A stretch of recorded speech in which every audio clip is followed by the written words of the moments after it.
My name is Denise, 32 years old. Never thought I would be sitting in a lawyer's office watching my parents hand my younger sister Samantha a $10 million check while telling me to go earn my own money. We were gathered for Grandpa Harold's will reading, the man who practically raised me. The shock on my face must have been obvious when Mr. Blackwell, the family attorney, cleared his throat and announced there was a sealed envelope from Grandpa that could only be opened at this exact moment. Where are you watching from today? Drop your location in the comments, hit that like button, and subscribe to find out what was in that envelope that made my parents' faces turn ghost white. I grew up in Wellesley, one of Boston's most affluent suburbs, in a sprawling colonial home with perfectly manicured gardens. From the outside, we were the picture-perfect American family. My father, Richard Johnson, was a high-powered investment banker who worked 16-hour days and measured success in dollar signs and client acquisitions. My mother, Elizabeth, a former Miss Massachusetts, dedicated her life to maintaining appearances, hosting charity galas, and reminding me that a woman's worth was measured by the man she married. Then there was my younger sister, Samantha. 4 years my junior, she was the golden child from the moment she was born. With our mother's striking beauty and our father's strategic mind, Sam knew exactly how to play the family game. She followed the script to perfection, attending an Ivy League school majoring in finance and dating only boys from families with the right connections. I was always the odd one out. Not that I wasn't smart or capable, but I questioned things, especially the obsession with status and money that consumed our household. This fundamental difference became the wedge that would ultimately drive us apart. The one person who truly understood me was my grandfather, Harold Johnson. Unlike my father, who inherited his first million, Grandpa built his fortune from nothing. He started as a mechanic and eventually owned a chain of auto parts stores across New England. He never forgot where he came from, and that authenticity was what I admired most about him. Every Sunday afternoon, while my parents and Samantha attended social functions, I would visit Grandpa at his estate. The large Victorian home sat on 10 acres of land, with a view of the Atlantic that took your breath away. But we rarely stayed inside. Grandpa would take me walking through the gardens or down to his workshop, where he still tinkered with engines, despite having hundreds of employees who could do it for him. Denise, remember this. He would say, his hands blackened with grease as he worked on an old carburetor. Money is just a tool. It's what you build with it that matters. Those afternoons shaped who I became. While my parents pushed investment banking internships and business degrees, Grandpa encouraged me to find work that fulfilled me. He listened intently when I talked about helping people, about making a difference. During my junior year at Boston University, I started interning at a nonprofit that helped underprivileged youth develop entrepreneurial skills. The day I told my parents I was accepting a full-time position there after graduation, instead of the corporate job they had arranged, my father didn't speak to me for 3 months. Grandpa, however, took me out to celebrate. "You have the heart I always hoped someone in this family would have," he told me over dinner at his favorite local diner, choosing it over the 5-star restaurants my parents frequented. "Your father measures wealth in dollars. You measure it in impact. Never lose that perspective, Denise." As the years passed, the divide between me and my parents grew wider. I moved into a modest apartment in Cambridge, built my career at the nonprofit, and eventually became its director. Meanwhile, Samantha followed in our father's footsteps, working at his firm and embodying the family values of wealth accumulation and social climbing. The last conversation I had with Grandpa was just 2 weeks before his health took a sudden turn. I was sitting beside his bed, holding his hand as he dozed on and off. When he woke, his eyes were clearer than they had been in weeks. "Denise," he said softly, "I want you to know that a true legacy isn't what you leave in a bank account. It's what you leave in people's hearts." He squeezed my hand. "I've made arrangements. Trust that I know what I'm doing." I didn't understand what he meant at the time. I assumed it was just the medication talking, or perhaps a general life philosophy he wanted to share. A week later, he was gone. The funeral was a grand affair, exactly what my parents wanted, nothing like the simple service Grandpa would have preferred. I watched my father work the room, talking to business associates, even as Grandpa was lowered into the ground. My mother fussed over the catering at the reception, while Samantha networked with potential clients. I stood alone by the window, clutching the worn pocket watch Grandpa had given me years ago, feeling more disconnected from my family than ever before. Little did I know that Grandpa had one final lesson to teach us all, one that would change everything. The morning of the will reading dawned bright and clear, a beautiful New England autumn day that seemed cruelly at odds with the knot of anxiety in my stomach. I'd barely slept, tossing and turning as I replayed the family dinner from the previous week in my mind. We had gathered at my parents' house 7 days after the funeral, ostensibly to share memories of Grandpa. Instead, it quickly devolved into a discussion about inheritance. My father had sipped his 30-year-old scotch, casually mentioning the various properties and investments he expected would now come his way. "Harold built quite an empire," he said, using my grandfather's first name as he always did, a subtle way of distancing himself from the man who had worked with his hands. It's time those assets were properly managed by someone with financial expertise. My mother nodded in agreement, adding, "Your grandfather was generous to a fault, Denise. All those donations to community programs and scholarships for underprivileged students." She said, "underprivileged," as if it were a contagious disease. "Richard will ensure the family wealth is protected going forward." Samantha sat beside them, scrolling through her phone, occasionally looking up to agree with whatever our parents said. At one point, she caught my eye and gave me a smug smile that sent a chill down my spine. Later, as I helped clear dishes, despite my mother's insistence that the help would handle it, Samantha cornered me in the kitchen. "Just so you know," she whispered, checking to make sure we were alone. "Dad already talked to Mr. Blackwell. Most of Grandpa's estate is coming to me as the responsible member of the next generation." She made air quotes around responsible while studying my reaction. "This isn't about money, Sam," I replied, using the nickname she hated. "Grandpa's legacy is about more than his bank accounts." She laughed. "Keep telling yourself that while you're helping homeless people or whatever you do at that little charity of yours." I wanted to correct her, to explain that we provided business education and microloans to young entrepreneurs from disadvantaged backgrounds. Just last month, one of our first clients had opened a successful web design company that now employed 5 people from his community. That was the kind of legacy Grandpa would have valued. Instead, I said nothing. I'd learned long ago that my family wasn't interested in understanding my work. The morning of the will reading, I drove to the attorney's office in my 10-year-old Honda Civic, a stark contrast to the luxury cars I knew would be parked outside when I arrived. My apartment was similarly modest, a one-bedroom place filled with secondhand furniture and books. I lived comfortably, but simply choosing to put most of my income back into the nonprofit or savings. It drove my parents crazy that I lived like a pauper, as my mother often complained. My best friend Taylor had called that morning to check on me. "Remember, Denise, whatever happens today doesn't change who you are or what you've accomplished."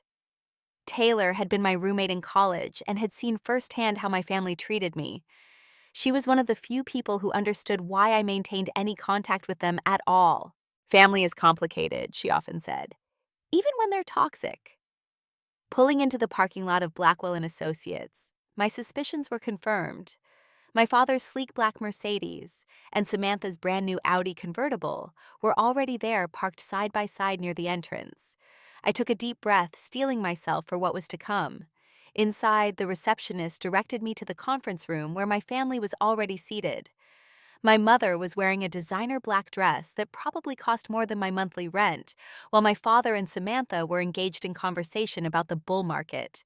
They barely acknowledged my arrival. "Nice of you to join us, Denise," my father said, checking his Rolex. "We were about to start without you. The meeting isn't scheduled to begin for another 10 minutes. I pointed out calmly, taking a seat across from them. My mother pursed her lips, a clear sign of disapproval at my simple attire, a modest black dress I'd worn to countless work functions. Samantha was already texting, pausing only to show our mother something on her screen that made them both smile. "I'm thinking of using part of my inheritance to buy that vacation property in Nantucket," Samantha said loudly enough for me to hear. "The one with the private beach access." My father nodded approvingly. "Smart investment. Property values on the island only go up." I remained silent, thinking about what Grandpa would say if he could see this scene. He'd probably shake his head and mutter something about missing the point entirely. just as the tension was becoming unbearable. The door opened, and Mr. Blackwell entered, carrying a leather portfolio and what appeared to be a sealed envelope. Mr. Blackwell's office exuded old money and tradition. Dark wood paneling covered the walls adorned with framed Harvard law degrees and photographs of the attorney with various Boston dignitaries. A portrait of my grandfather hung behind the massive mahogany desk, his kind eyes seeming to follow me as I took my seat. The family attorney was in his 60s with silver hair and wire-rimmed glasses that gave him an academic appearance. He had been handling the Johnson family affairs since before I was born, and I knew he had a deep respect for my grandfather. Something in his expression as he glanced my way suggested discomfort with what was about to unfold. "Thank you all for coming today." Mr. Blackwell began, his voice formal yet gentle. "As you know, we are here to execute the last will and testament of Harold James Johnson." My father immediately leaned forward. "We're all quite busy, Martin. Perhaps we could move directly to the distribution of assets." Mr. Blackwell cleared his throat. "With respect, Richard, we will proceed as your father instructed." He opened the portfolio and removed several documents. Harold left specific instructions about how this meeting should be conducted. My mother sighed dramatically, while Samantha continued texting under the table. I sat up straighter, curious about what my grandfather had planned. "First, Harold requested that I read a letter he prepared," Mr. Blackwell said, unfolding a piece of paper. "My dear family," he began reading in my grandfather's voice. "If you're hearing this, I've moved on to whatever adventure comes next. Don't waste time mourning me. I've lived a good life, made my share of mistakes, and hopefully learned from them. What matters now is what you do with what I leave behind." Money can be a blessing or a curse. I started with nothing, and that taught me the value of every dollar earned. But more importantly, it taught me that true wealth isn't measured in bank accounts. It's measured in the lives you touch, the good you do, and the legacy of kindness you leave behind. My father shifted impatiently while my mother checked her watch. Only Samantha had put down her phone, likely realizing the inheritance discussion was beginning. As Mr. Blackwell continued reading Grandpa's philosophical musings about life and purpose, I remembered countless conversations where he had shared these same values with me.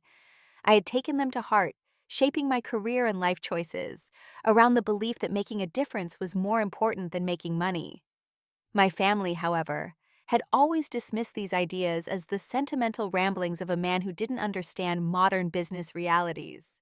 After finishing the letter, Mr. Blackwell began addressing the smaller bequests.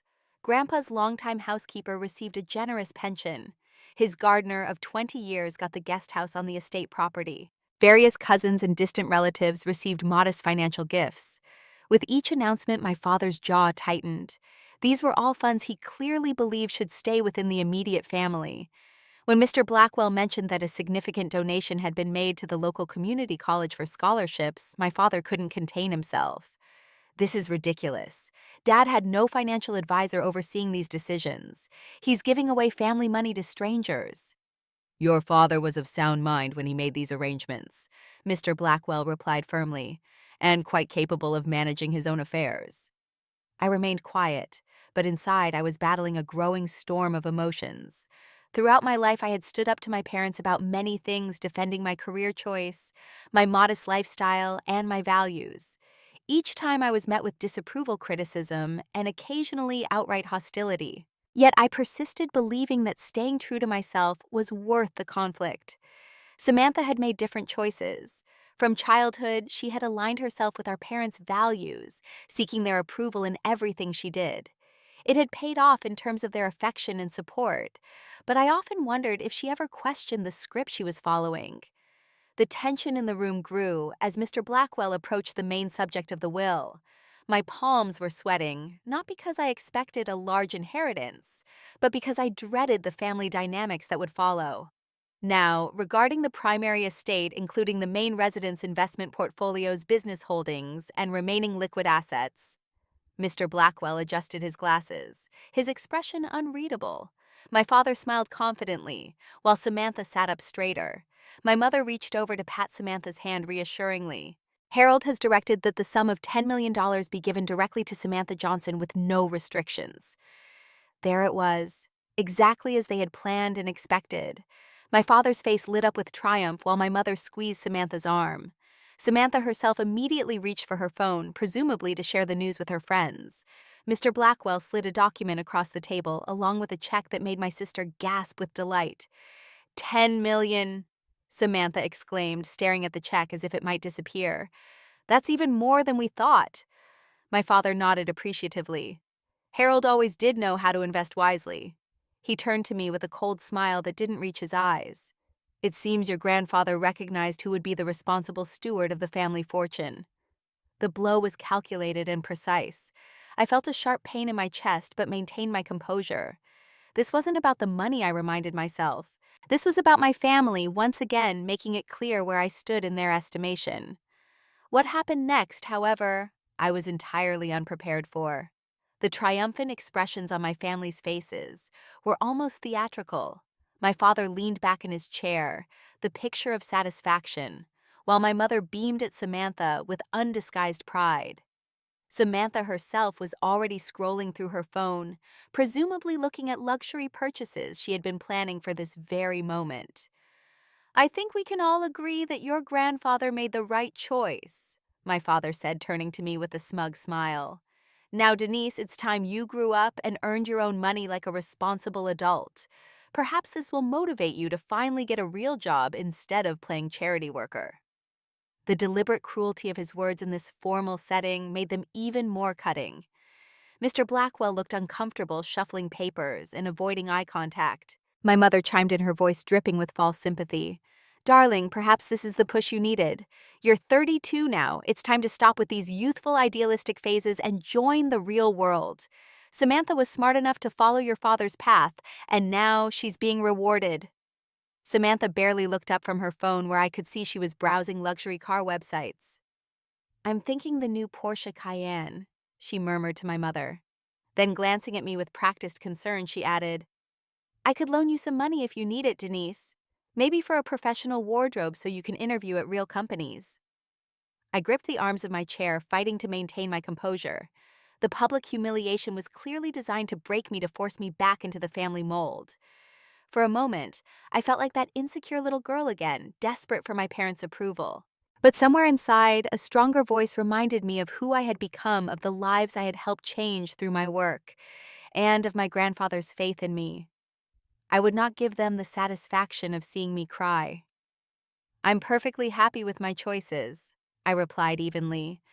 My work has meaning and purpose. Not everything of value can be measured in dollars. My father scoffed. Spare us the inspirational calendar quotes, Denise. The facts speak for themselves. Your sister made smart choices and is being rewarded. You chose to waste your education and potential, and here you are with nothing to show for it. His words hung in the air, sharp and final. The room fell into a heavy silence, broken only by the sound of Samantha tapping on her phone screen. It seemed the family drama had played out exactly as they had scripted it. Then Mr. Blackwell cleared his throat. Actually, he said, his voice unusually firm, we're not quite finished. All eyes turned to him. He was holding a sealed envelope, thick and official-looking, with my grandfather's distinctive handwriting across the front. Harold left specific instructions that this envelope was to be opened only after the initial will reading was completed, not before. His eyes met mine briefly, and I thought I detected something like anticipation in them. My father frowned. What is this, Martin? Some sort of addendum? The will was clear. This is a separate legal document that Harold prepared, Mr. Blackwell explained, breaking the seal. He was very explicit about the timing of its revelation. My mother sighed dramatically. More donations to community causes, no doubt. Harold always did have a soft spot for lost causes. She shot a pointed look in my direction. Mr. Blackwell removed several pages from the envelope, along with what appeared to be a USB drive. He adjusted his glasses and began to read. I, Harold James Johnson, being of sound mind and body, hereby establish the following as an addendum to my last will and testament, to be revealed only after the initial reading has been completed. He paused, looking at each of us in turn before continuing. I have lived long enough to observe the character and values of my family members, particularly my granddaughters Samantha and Denise Johnson. I have watched how they have been treated by their parents and the choices they have made in response to that treatment. This addendum addresses what I believe to be a significant injustice. The atmosphere in the room shifted instantly. My father sat up straight, his expression suddenly wary. Samantha lowered her phone while my mother's smile faded. To my granddaughter, Denise, Mr. Blackwell continued, his voice stronger now. I hereby establish a trust in the amount of $50 million. The words hit the room like a physical force. My father actually gasped. Samantha's phone clattered to the table. My mother's perfectly manicured hand flew to her throat. I sat frozen, certain I had misheard. $50 million, Mr. Blackwell repeated, looking directly at me. To be used primarily for the expansion of her nonprofit work, supporting underprivileged entrepreneurs, with a reasonable salary allocated for Denise herself. The trust will be managed by Blackwell and Associates, independent of any family influence. My father recovered first, his face flushing with anger. This is preposterous. There must be some mistake. Harold wouldn't leave the bulk of his fortune to... He gestured dismissively at me. There is no mistake, Mr. Blackwell said firmly. In fact, Harold recorded a video message to accompany this document. He held up the USB drive. He anticipated there might be resistance. As Mr. Blackwell connected the drive to his laptop and turned the screen toward us, my heart was pounding so hard I could barely breathe. When my grandfather's face appeared, his kind eyes and gentle smile so familiar, it hurt tears sprang to my eyes. Hello, family.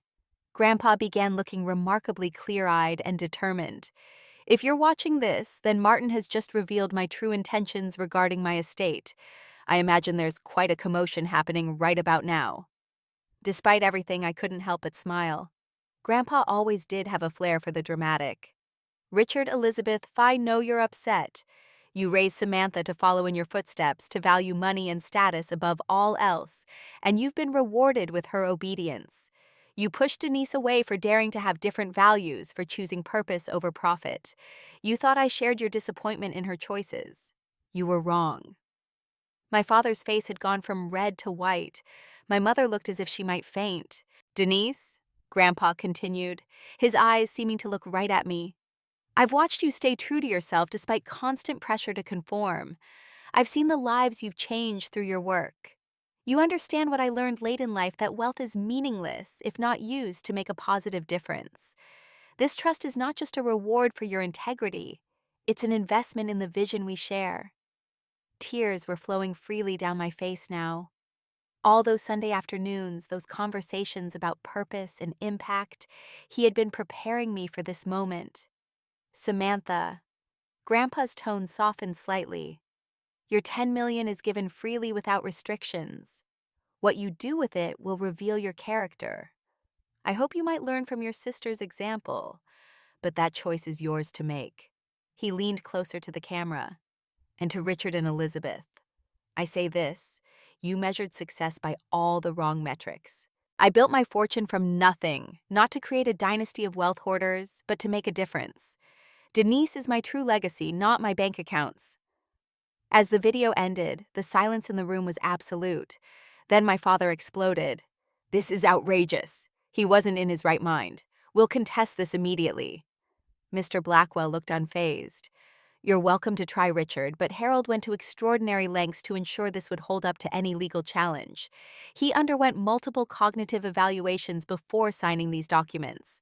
Additionally, he added, looking at my father pointedly, contesting the will would require a full forensic examination of all family finances, including your own going back several years.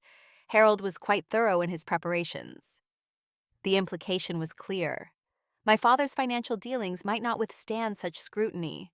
As this bombshell settled over the room, Mr. Blackwell had one final revelation. There's one more thing, he said, extracting another document. Harold has established the Harold Johnson Scholarship Foundation, endowed with $20 million to be directed by Denise. The foundation will provide full scholarships to underprivileged students pursuing business and entrepreneurial studies. My mother found her voice at last. $70 million to Denise and her causes, and only $10 million to Samantha. This is blatant favoritism. Actually, Mr. Blackwell corrected gently. The total estate was valued at approximately $85 million. After taxes and the smaller bequests, the distribution Harold chose reflects his values and his assessment of character. He looked at me with new respect. He confided in me for years about his plans. He was immensely proud of you, Denise. As the reality of the situation dawned on my family, their tactics shifted immediately. My father's anger transformed into a calculating smile. "Denise, darling," he said, his tone suddenly warm. "Obviously, we'll need to sit down as a family and discuss how to manage these assets together." Samantha chimed in quickly. "Yes, we should pool our inheritances. That would be the smart move, right, Dad?" I looked at them, seeing clearly for the first time the transactional nature of their relationships, how quickly principles and opinions could change when money was involved.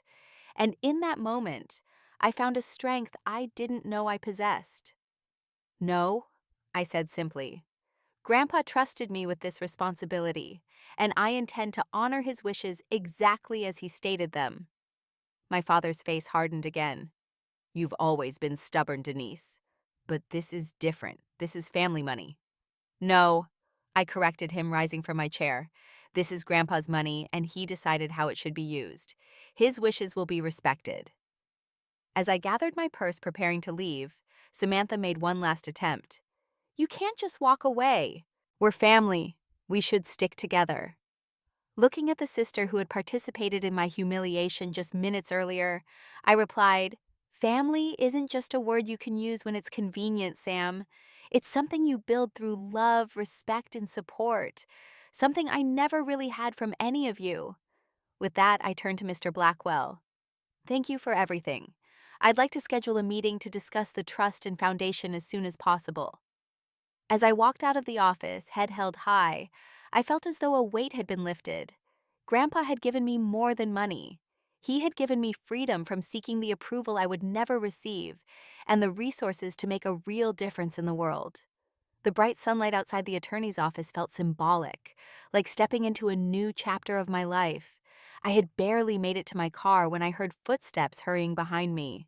Turning, I saw my family approaching, their expressions a mix of desperation and calculation. "Denise, wait." My father called, his voice taking on the persuasive tone he used in business negotiations. "Let's not be hasty. We should discuss this as a family." "I think everything's been said," I replied, unlocking my car door. My mother stepped forward, her perfectly maintained facade cracking slightly.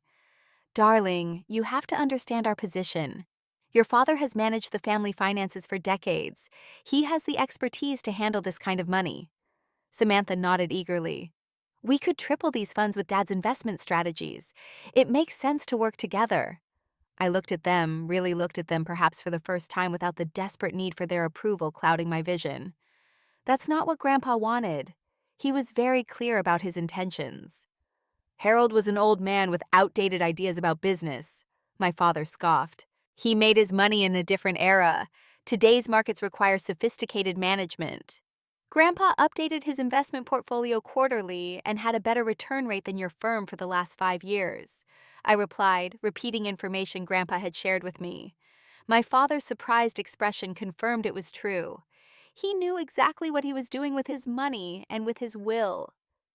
As they continued to protest, I simply got into my car and drove away, watching them grow smaller in my rearview mirror. For once, I wasn't the one being left behind. The following week was a whirlwind. My first meeting with the trust administrators revealed the full extent of Grandpa's planning. Not only had he established the $50 million trust, but he had structured it to provide both for the expansion of my nonprofit and for my personal financial security. I would receive a generous annual salary, along with ownership of his beloved Victorian house on the coast. "Your grandfather wanted to ensure you could focus on your mission without financial stress," explained Sarah Chen, the trust's financial advisor. "He was extremely detailed in his instructions." Those instructions included a 5-year plan for expanding the nonprofit, complete with suggestions for hiring additional staff and acquiring a dedicated building. Grandpa had even identified potential properties in underserved neighborhoods that would be ideal locations for our work. Reading through his notes, I was overwhelmed by how much thought he had put into this, how closely he had been paying attention to my dreams and goals. While my parents had dismissed my work as a hobby or phase, Grandpa had seen its potential impact and had silently been planning to help me scale it. 3 days after the will reading, my parents requested a family dinner at their home. Against my better judgment, I agreed to attend, bringing with me the legal documentation Mr. Blackwell had provided regarding the trust's restrictions. The atmosphere was tense as our housekeeper Maria served an elaborate meal that no one seemed interested in eating. My father, uncharacteristically subdued, waited until coffee was served before bringing up the subject of the inheritance. Denise, we've had time to process everything, and we want you to know we're proud of the work you're doing. He began, his tone carefully modulated. We may not have shown it properly before, but we see now that your grandfather valued your charitable pursuits. My mother nodded eagerly. We've been discussing how we might support your efforts. Your father has connections with several major corporations that could provide additional funding.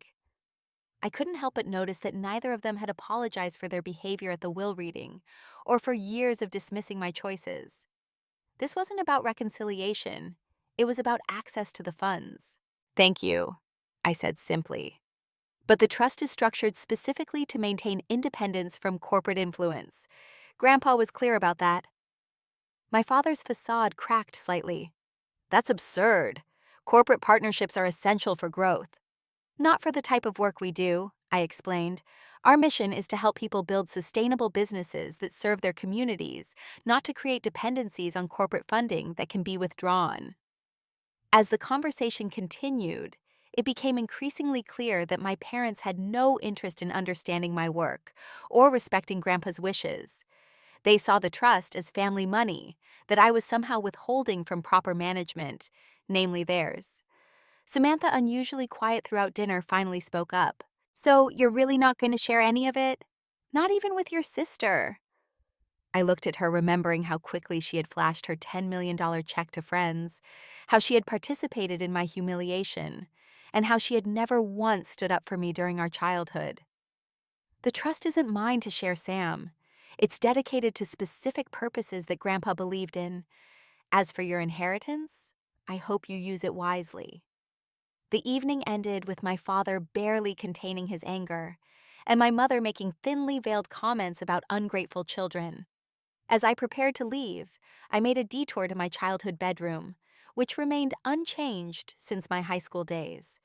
Looking around at the trophies, photographs, and mementos, I realized I no longer needed these physical reminders of a family connection that had never truly existed. I packed a small box with the few items that held genuine sentimental value, a symbolic gesture of closing this chapter of my life. As I carried it down the stairs, my parents watched silently from the living room doorway, perhaps finally understanding that their leverage over me was gone. In the weeks that followed, I threw myself into implementing Grandpa's vision. The first major decision was purchasing a historic building in a revitalizing neighborhood of Boston. The 3-story brick structure would provide ample space for classrooms, meeting rooms, individual office spaces for new entrepreneurs, and administrative offices for our growing staff. The day we closed on the building, I stood in the empty main hall, sunlight streaming through the tall windows, and felt Grandpa's presence strongly. "We're doing it," I whispered to the empty room. "We're building something that matters." Our first expanded class of young entrepreneurs included 25 students from diverse backgrounds, each with a business idea and the determination to make it succeed. Using Grandpa's trust, we were able to provide not only education and mentorship, but also seed funding for the most promising ventures. One afternoon, as I was interviewing candidates for our new financial literacy teaching position, my assistant interrupted to say I had visitors. To my surprise, my father's sister, Aunt Patricia, and her husband, Uncle Robert, were waiting in the reception area. Unlike my parents, Aunt Patricia had always maintained a warmer relationship with Grandpa. She had chosen a career in education rather than finance, which had created some distance between her and my father. "Denise, darling," she greeted me with a genuine hug. "We've been following your progress from afar. The family grapevine has been buzzing with news." Over coffee in my new office, they expressed their support for what I was building. "Your grandfather confided in us about his plans," Uncle Robert revealed. "He wanted to make sure you had allies in the family after the will was revealed." Dad was furious when we declined to join his campaign to challenge the will, Aunt Patricia added with a small smile. But Harold knew what he was doing. He always said you had his entrepreneurial spirit, but with a heart for service, he wished he'd developed earlier in life. Their visit was the first of many from extended family members who, freed from my parents' influence by their own financial security, reached out to offer support or simply to connect. It seemed Grandpa had anticipated the family dynamics perfectly and had quietly built a network of allies for me. As news of our expanded program spread, local media began to take notice. The Boston Globe ran a feature on our work highlighting several success stories from our first expanded class. The publicity brought attention not only to our mission, but also to the story behind our funding. My parents, ever conscious of public perception, attempted to rewrite the narrative. At social events, they began speaking proudly of our daughter's foundation and suggesting they had been supportive all along.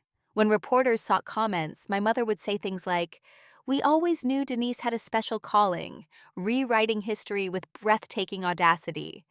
Samantha's relationship with the inheritance took a different turn. Within 6 months, she had spent nearly $2 million on a luxury condo, exotic cars, and lavish vacations documented extensively on social media. When she approached my father for investment advice, his strategies resulted in a significant loss in a high-risk venture that he had confidently predicted would double her money. The irony wasn't lost on me. The very financial expertise my father had insisted was essential for managing Grandpa's fortune was failing with Samantha's inheritance, while the trust managed according to Grandpa's conservative guidelines was stable and growing. As my parents' influence over me diminished, I noticed changes in their own circumstances as well. My father's firm was struggling with the loss of several key clients, and there were rumors of regulatory investigations into some of their practices. The lavish lifestyle they had maintained for decades began showing subtle signs of strain. Designer shopping trips became less frequent, and they quietly listed their vacation home in the Hamptons. Through mutual acquaintances, I learned they had approached Samantha for a loan, presenting it as an investment opportunity.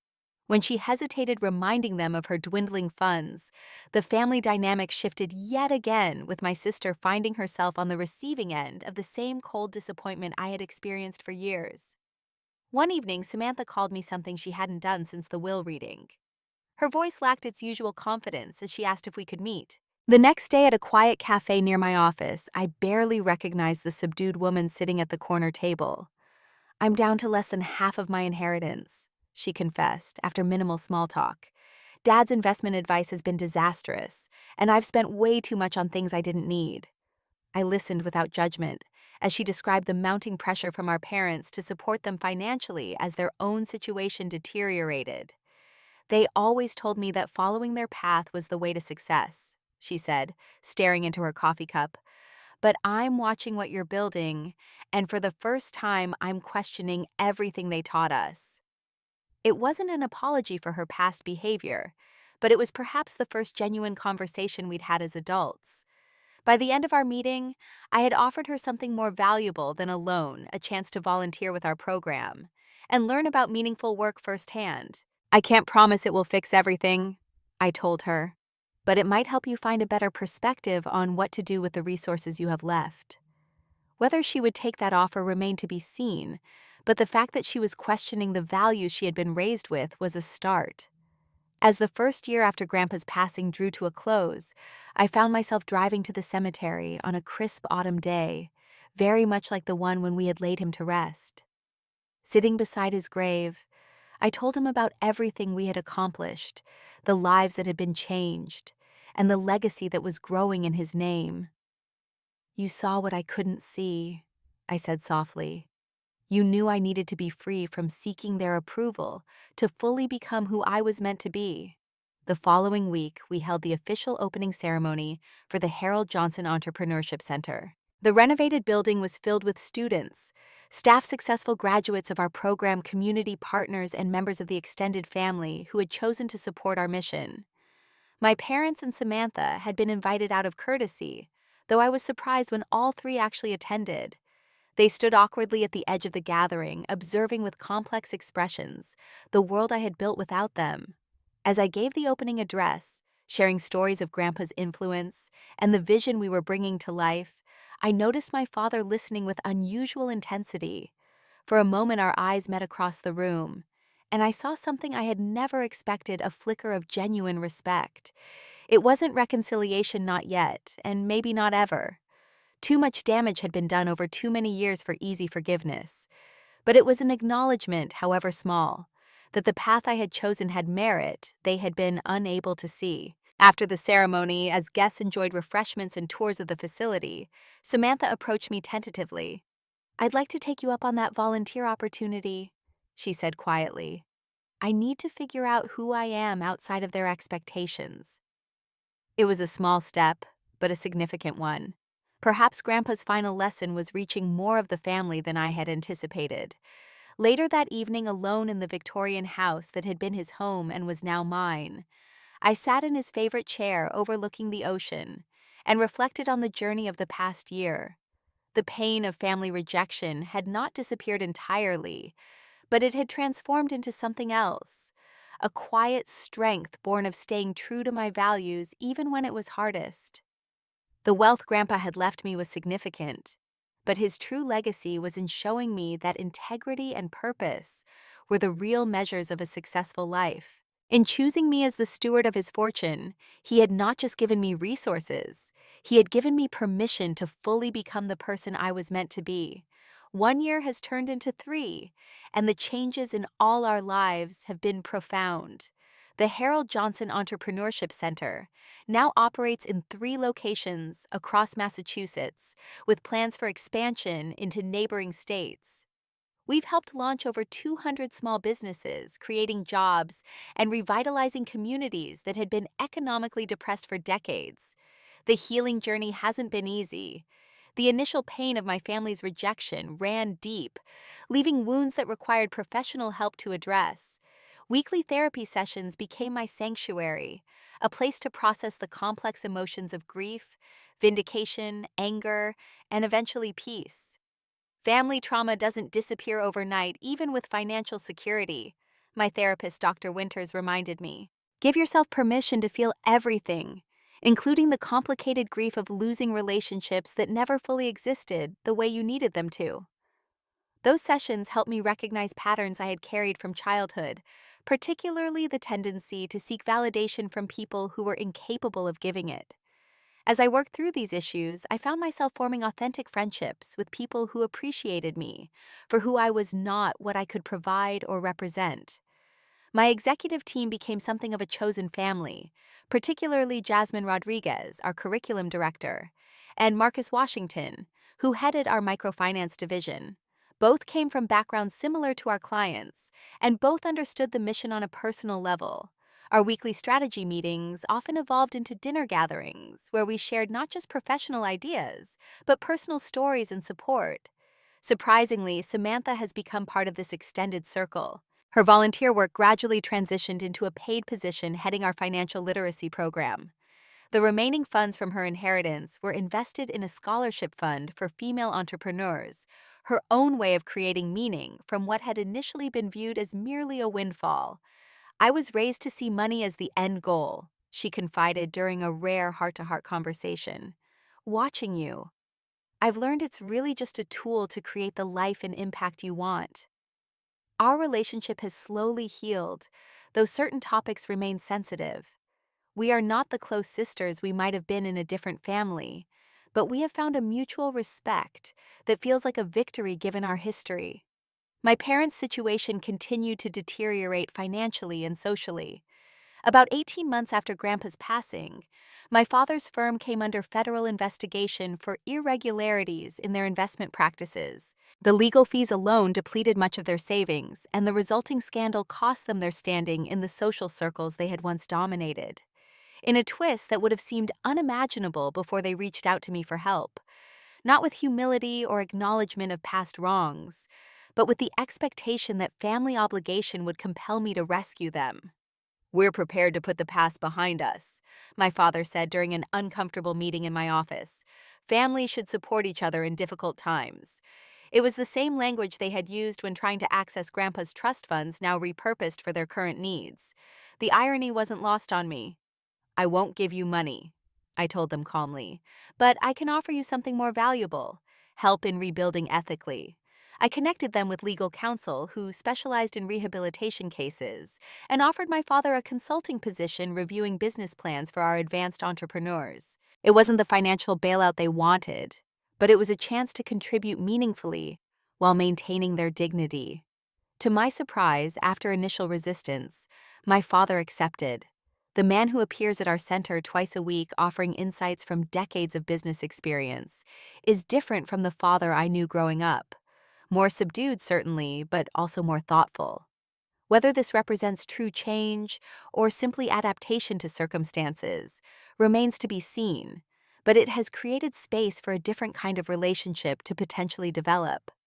Last month, we held a special ceremony to award the first round of Harold Johnson Memorial Scholarships to 50 students from low-income communities. As I stood at the podium looking out at those bright, determined young faces, I felt Grandpa's presence strongly. After the ceremony, I visited his grave, bringing a photo of the scholarship recipients and a small model of our newest building. "We did it, Grandpa," I said, placing these tokens beside his headstone. "Your legacy is growing in ways even you might not have imagined." The Harold Johnson Entrepreneurship Center has become exactly what he hoped it would be: a place where opportunity is created, where lives are transformed, and where success is measured not just in profits, but in positive impact. My own life has found a balance I never thought possible. The Victorian house has become my sanctuary, its gardens and ocean views providing peace after busy days. I've even begun dating someone who shares my values, a professor of social entrepreneurship I met during a conference last year. The wealth Grandpa left me has been a tremendous responsibility, but also a gift of freedom, allowing me to make choices based on purpose rather than necessity. I've learned that true wealth isn't measured by the balance in your bank account, but by the impact you have on the lives around you. Sometimes I think about that day in the attorney's office when my parents handed Samantha that check and told me to go earn my own money. They couldn't have known that their cruelty would set in motion events that would lead to my greatest growth and happiness. In the end, the most valuable inheritance wasn't the money at all. It was the understanding that success means nothing without purpose, that wealth is worthless unless it creates positive change, and that true family is built on love and respect, not obligation or blood ties. If you're facing rejection from people who should support you, or struggling to stay true to your values when those around you measure worth differently, remember that sometimes the greatest gift is the freedom to create your own path. The question isn't how much money you have in your bank account, but how much meaning you create with the resources and talents you possess. I'd love to hear your stories about redefining success or finding your own path despite family pressure. Share your experiences in the comments below. And if this story resonated with you, please hit that like button and subscribe to hear more journeys of resilience and transformation. Remember, your worth isn't determined by others' opinions of you, but by the impact you choose to make with the life you've been given. Thank you for listening to my story.